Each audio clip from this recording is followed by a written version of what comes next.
Oi, tudo bem? Começamos agora o Conversando o Evangelho, o estudo semanal do Evangelho segundo o Espiritismo, tradução Guilherme Ribeiro. O estudo de hoje é o número 48, capítulo 16. Não se pode servir a Deus e a Mamon, itens 4, 5 e 9, até 13. Jesus em casa de Zaqueu e emprego da riqueza. Em nome da casa virtual Luz Espírita Caville, agradecemos a presença da Maria Rita, do Ney, da Michele e do Josimar. Pedimos para a nossa amiga Michele para fazer a prece inicial.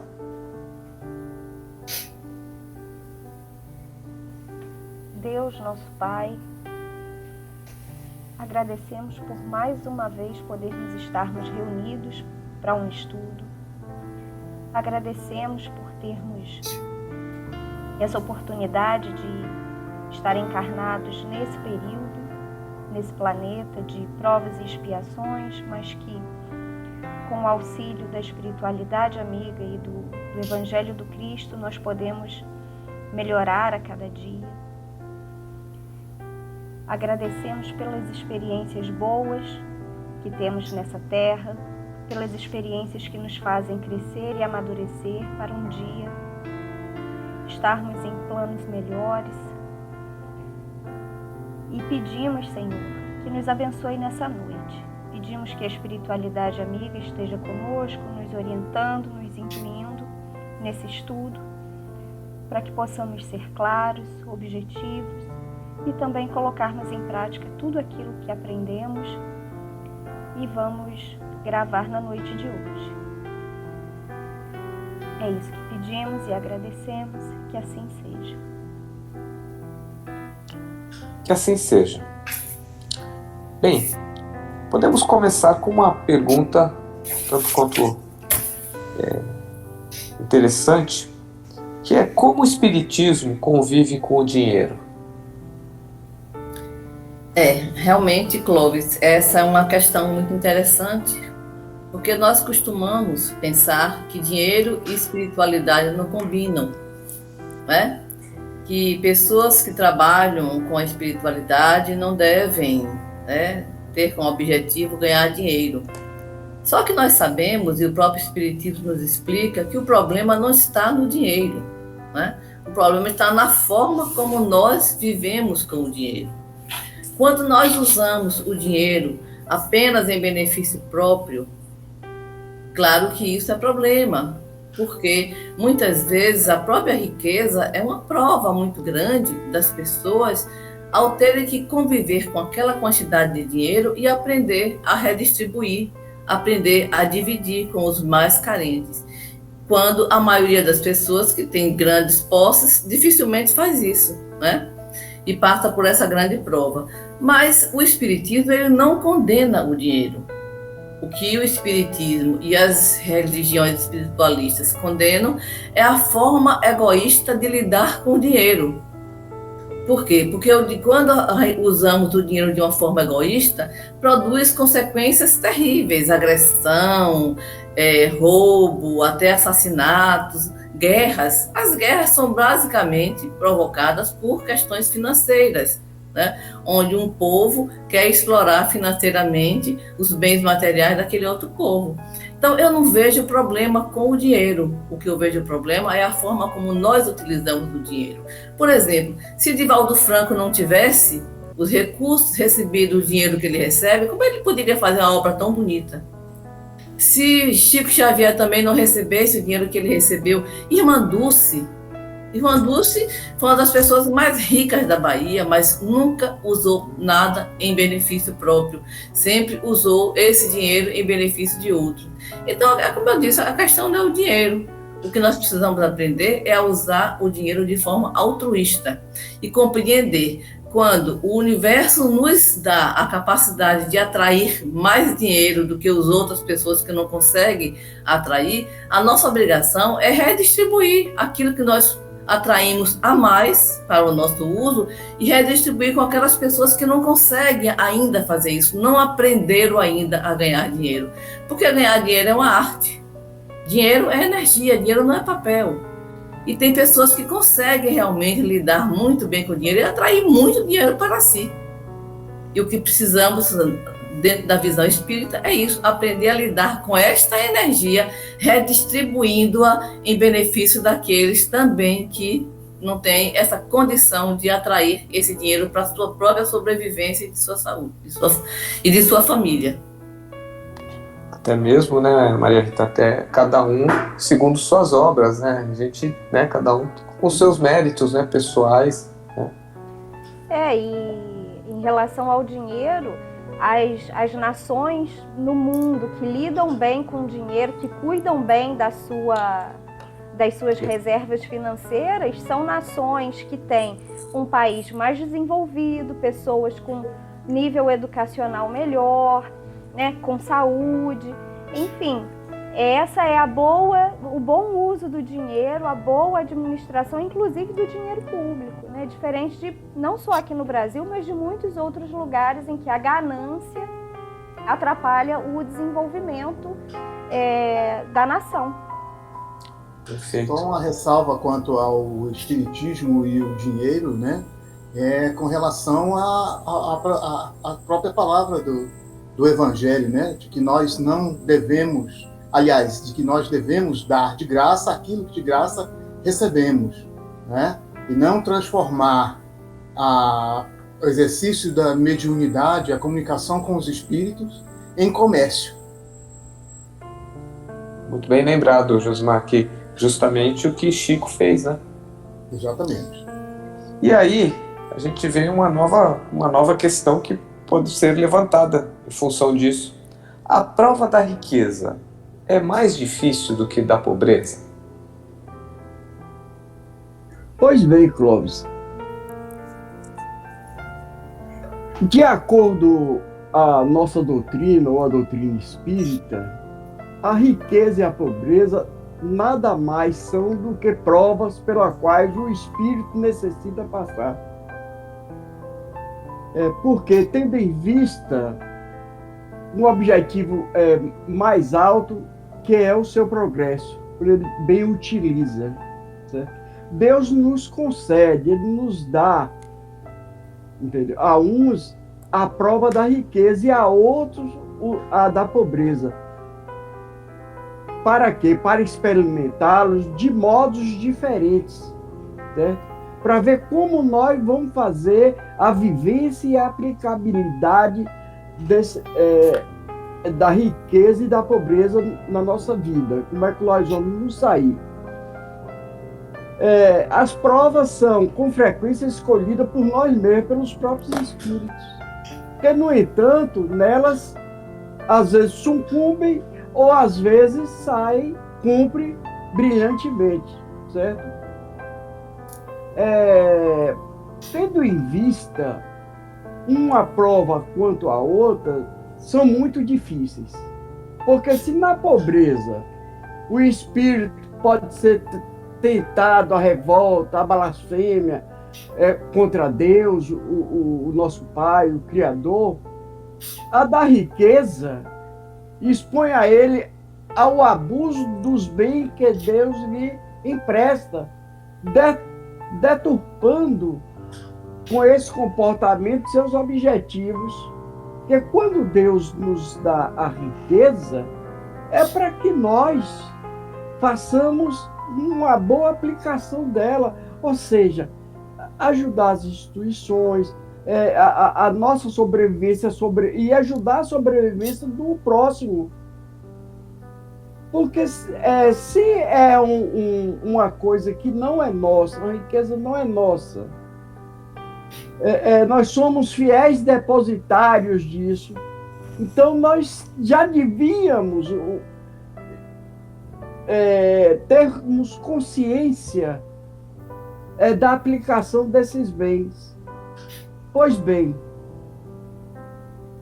os espíritos, eles nos dizem, os mais evoluídos, né? Tanto quanto os que compreendem perfeitamente o significado da lei de causa e efeito. Podemos também, através da solicitação da prova da pobreza, como uma oportunidade para o nosso crescimento, aumentar as nossas qualidades ou realizações de certas tarefas. O exemplo, certas tarefas como a de Irmã Dulce, Madre Teresa de Calcutá, ou do próprio Divaldo Franco, como essas tarefas, elas podem trazer enobrecimento, como também podem nos prejudicar.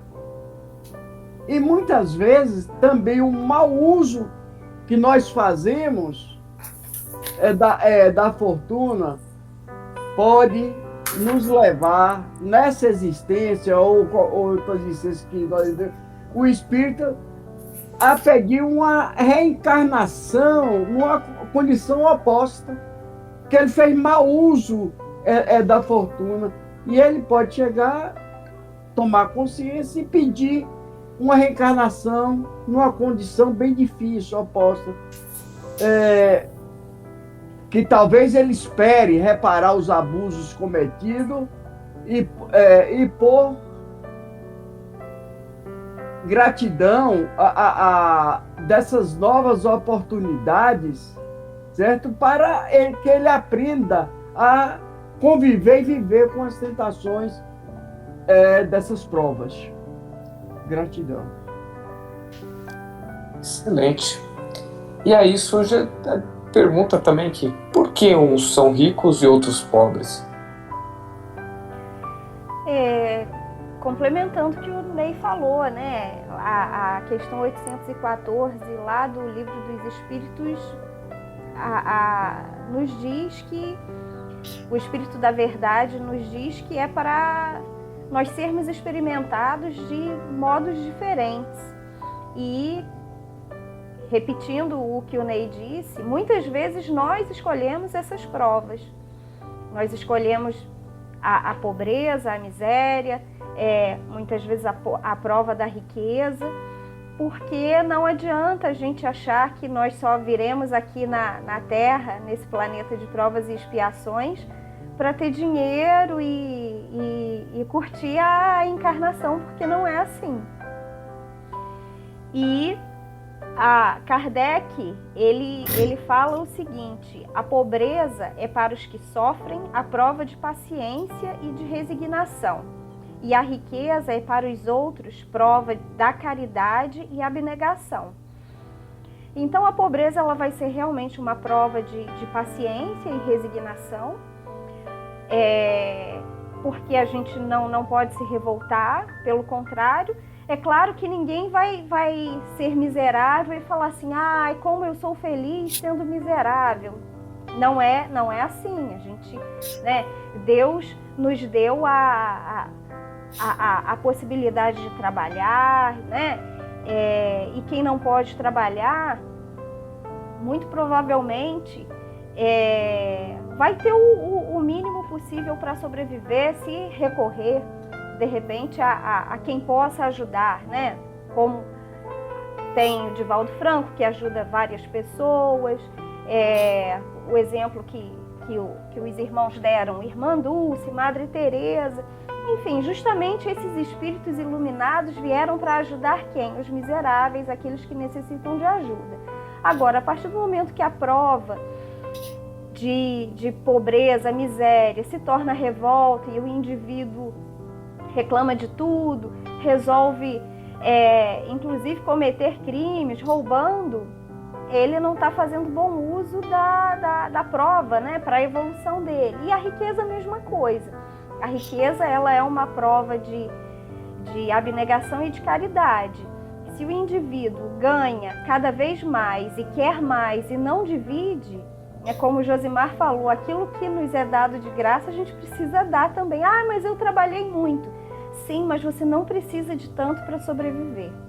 Ninguém precisa de fortuna. Não estou dizendo aqui que não é bom, cada um sabe o que é bom para si, longe de querer julgar.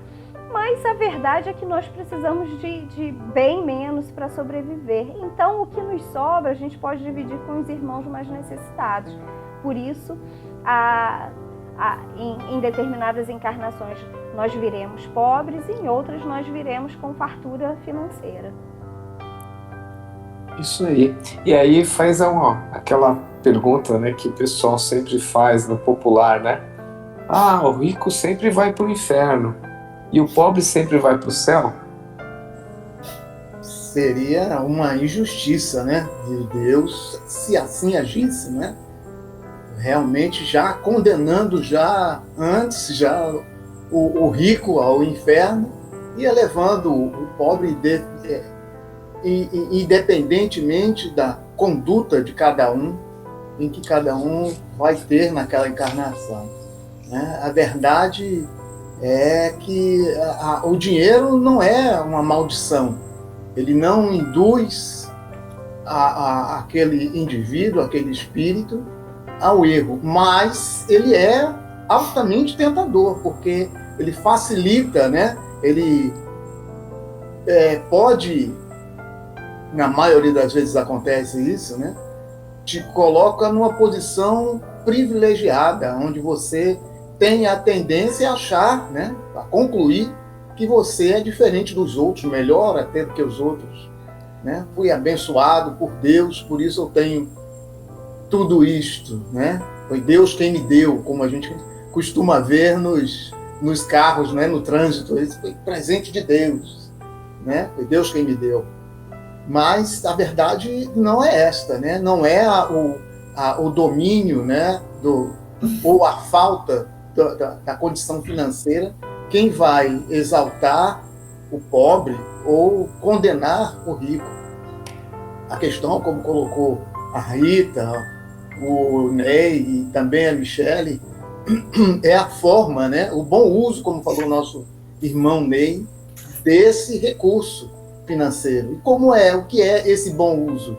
O bom uso não precisa ser a distribuição, eu não preciso sair distribuindo dinheiro à rua às pessoas necessitadas, né? O próprio Evangelho nos mostra que se nós fizéssemos uma equiparação financeira, né, distribuísse a riqueza do mundo entre a população, em pouco tempo estaria desequilibrado novamente. Alguns acumulariam, outros estariam sem.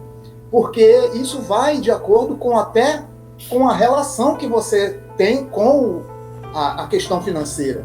Uns, né, são mais cuidadosos, né, gastam menos, outros gostam mais de viver, né, não se apegam a esse dinheiro e terminam gastando.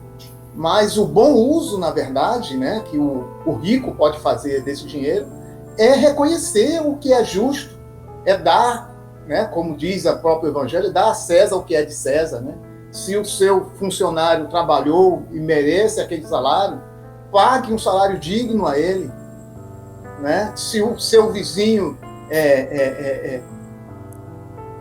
conquistou uma posição X melhor, reverencie, reconheça o valor que cada um tem, né? Então, aquele que detenha o recurso financeiro, o bom uso é ser justo, é reconhecer o valor que cada um tem e não agir com a avareza, com o egoísmo, né?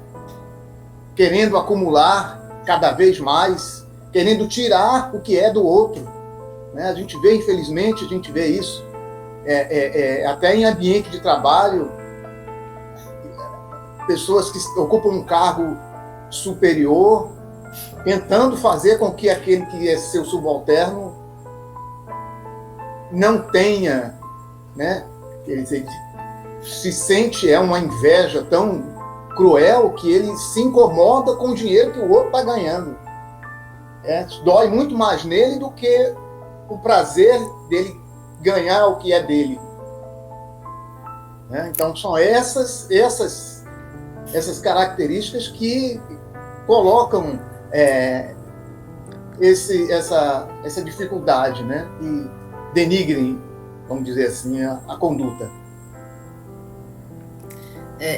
Eu vejo assim, o maior problema mesmo do ser humano é que ele esquece a sua origem, né? E a sua predestinação. A sua origem divina e a sua predestinação para a riqueza e a beleza, porque ele já tem essa riqueza e essa beleza dentro dele. Eu só quero passar rapidinho uma experiência minha, que eu sou peregrina, né? E de vez em quando eu saio com a mochila nas costas, vou caminhar um mês, 15 dias, somente com 2 calças, 2 blusas, 2 calcinhas, sabe? E uma bota. E aí eu fico pensando, realmente, por que eu estou tão tranquila diante de tão pouco que eu tenho? É porque eu sei que quando eu voltar para minha casa, eu vou voltar a ter a minha condição financeira boa e um bom conforto. Eu acho que é a mesma coisa, se o pobre, aquele que não tem essa condição financeira, soubesse que ele é rico, que ele está passando apenas por um momento, de que foi escolha dele no momento, ele vai conseguir superar com muito mais facilidade se ele tiver essa certeza de que ele, ao voltar para o mundo espiritual, a verdadeira moradia dele, tudo isso vai passar. E eu faço muitas essas reflexões nas minhas caminhadas, né? Eu faço essa relação e isso dá uma certa tranquilidade, sabe? E eu convido a vocês a fazerem essa experiência, que é muito boa. Boa. Excelente, Rita.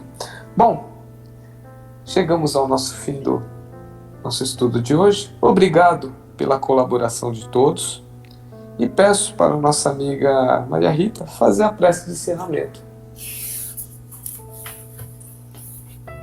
Pai Celestial, Mãe Divina, agradecemos pelo estudo desta noite. Agradecemos seu profundo amor por todos nós, seres em evolução. Agradecemos a presença de seus mensageiros do amor, os espíritos de luz, que aqui se encontram e que nos assistem nesse momento de estudo do Sagrado Evangelho de Nosso Senhor Jesus Cristo.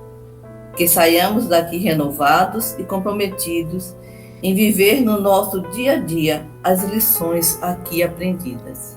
Assim seja. Que assim seja. Que assim seja. Tenham todos uma boa semana. E até o próximo estudo. Fiquem com Deus.